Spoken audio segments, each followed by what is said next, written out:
네온은 현재 니케의 스토리에서 가장 큰 떡밥의 중심에 있는 캐릭터입니다. 원래 네온의 캐릭터성은 굉장히 단순했었죠. 잉그리디의 스파이로 카운터스에 합류한 안경 캐릭터, 그리고 화력만 계속해서 외쳐대는 화력 바보 캐릭터. 초기에는 캐릭터성이 애매했던 나머지 그다지 큰 인기가 없었고 팬들 사이에서도 불호라는 의견이 많았던 걸로 기억합니다. 한동안은 그런 느낌으로 지내오다가 대략 21챕터부터 무언가 바뀌기 시작했죠. 마더웨이를 잡아야 하는 순간 노아가 이네르트 스쿼드에 늦게 합류해서 상대적으로 소외감을 느끼고 있다는 점을 간파한 뒤 노아를 설득해서 함께 마더웨이를 공략합니다. 이때부터 네온은 은연중에 지능적인 모습을 보여주기 시작하고 그 뒤로부터 여러가지 떡밥을 뿌리면서 그냥 평범한 안경 화력 캐릭터가 아니라는 점을 어필하고 있죠. 네온에 관한 여러가지 떡밥들을 가볍게 정리해보겠습니다. 일단 만우절 이벤트. 라피와 아니스, 네온은 각각 지휘관에게 한 가지 거짓말을 합니다. 라피는 지휘관이 일을 그만뒀으면 한다는 말을 하고 아니스는 자신이 과거의 아이돌이었다고 하죠. 하지만 라피와 아니스는 거짓말이 아니라 진실을 말했습니다. 라피는 지휘관을 걱정해서 그가 은퇴 후 평온하게 살기를 바랬고 아니스도 다소 마이너하기는 했지만 어엿한 아이돌이었죠. 이때 네온은 지휘관에게 자신이 엘리시온의 초대 CEO 출신이라고 말합니다.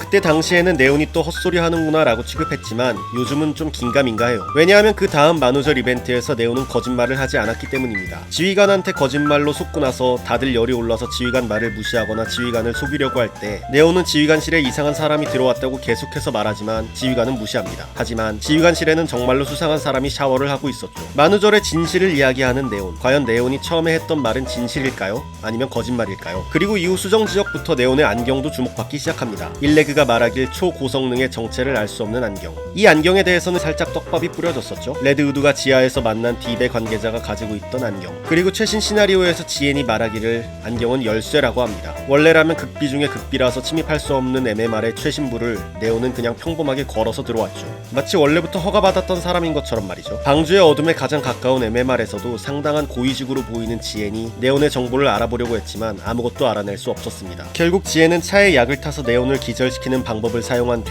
네온의 뇌를 스캔하려고 합니다. 사실 이때 저는 스토리를 읽으면서 그런 생각을 했었어요. 네온이 약으로 잠들면 오히려 진짜 네온의 인격이 나오는 게 아닐까? 우리가 보고 있는 평상시의 네온은 마이페이스의 약간 바보 같은 모습이지만 사실 저는 네온에게는 진짜 인격이 따로 존재한다고 생각합니다. 왜냐하면 중간중간 복잡한 연산을 처리하는 누군가가 느껴지기 때문이죠. 예를 들면 도로시의 광고 영상을 만드는 에피소드가 그렇습니다. 아이리가 도로시의 펜을 자처하면서 도로시로 하여금 자신의 폰을 만지게 하는데 다들 아이리의 연기에 속아 넘어갔었지만 네온만은 이게 도로시의 정보를 훔치는 과정이라는 것을 눈치채고 있었죠. 그 외에도 수정지역 탐색 중 드릴리는 카운터스가 해머링을 버리고 도망친 것이라고 오해하며 아니스에게 시비를 걸고 아니스는 언제나처럼 투견 모드로 이에 맞서지만 네온은 이를 자연스럽게 중재합니다. 처음에 웃으면서 이목을 집중시킨 다음 해머링이 자신들을 도와줬다면서 칭찬을 늘어놓으며 드릴리의 마음을 풀어주고 마지막에는 우리가 해머링을 버릴 리 없다면서 화해 무드를 만들죠. 무뚝뚝한 군인인 라피나 불같은 성질을 가진 아니스만 있었다면 팀이 와해돼도 이상하지 않을 상황이지만 네온은 자연스럽게 이를 커버합니다. 심지어 드릴리의 심리를 정확히 파악하면서요. 그리고 언제부터인가 네온은 중간중간 어디서 랩처가 습격해올 것이라고 예언하는 모습을 보여주는데 이게 다 맞아떨어집니다. 그냥 개그로 집어넣은 장면일 수도 있지만 고도의 연산이 이루어진 것 같기도 해요. 활용점정은 아우터림에서의 모습이었죠. 니케도 죽일 수 있다는 폭탄을 들고 테러를 가하려는 남성을 향해서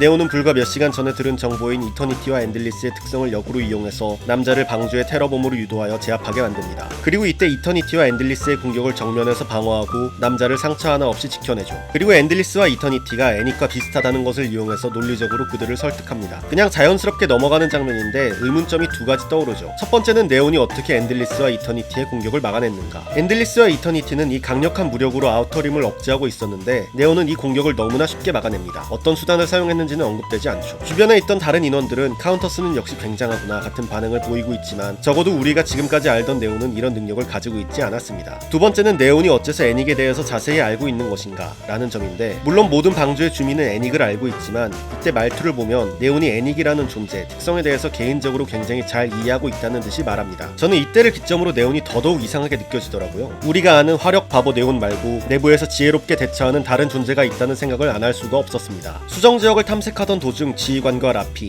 아니스는 네온이 카운터스의 멤버로서 너무나도 자연스럽게 녹아들었기에 오히려 네온에 대해서 아무것도 모르고 있다는 사실을 눈치챕니다. 무려 28챕터나 되어서요. 그냥 대놓고 처음부터 스파이라고 말하고 화력만 외치는 모습을 보이면서 자연스럽게 팀에 녹아들고 그 이후 감초 같은 역할을 하면서 작품 내적으로는 물론이고 작품 외적으로도 네온의 캐릭터성을 의심할 수 없게 만든 것이라는 느낌이 듭니다. 슬슬 빌드업이 갖춰진 것 같으니 아무래도 가까운 시일 내에 진짜 네온의 모습을 볼 수 있을 것 같아요.